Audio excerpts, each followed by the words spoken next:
Hey, what's up, everybody? Cletus T. Judd out, Bill Cole Subaru, and got my buddy Steven going to sell us another car right here, or sell you another car. I've already bought one. So, what we got today, buddy? What we showing here? You got a 23 Outback. The Subaru staple vehicle is the Outback, so it's loaded with tons of safety features, stereo responsive headlights, pre-collision braking, blind spot, rear cross, reverse braking. I mean, even got a driver distraction, looks at you and yells at you to look off the road too long. Are you serious? Yes, sir. Man, when you talk about pre-braking or pre-collision braking, does that mean it'll brake for you if you get too close to a rear ending or something like that? Yeah, man, what a great safety feature, especially if you're buying, somebody that's not been driving a long time or whatever. Say a 17, 18-year-old kid, man, that definitely comes in handy, don't it? Oh yeah. A lot of comforts too.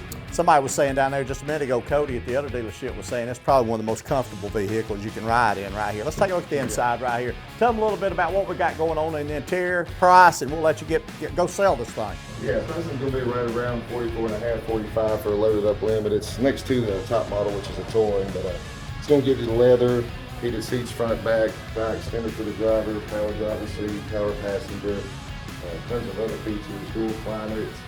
I mean, you name it, this thing's got it. Ain't much it now. And Bill was telling me a while ago that if they come down today, this man right here will make your first month's payment. Is there any truth to that? I don't know about that. All right, man. Thank you so much. Y'all head on down Bill Cole Subaru and grab you a couple of these. Y'all have a good day. See you. Bye.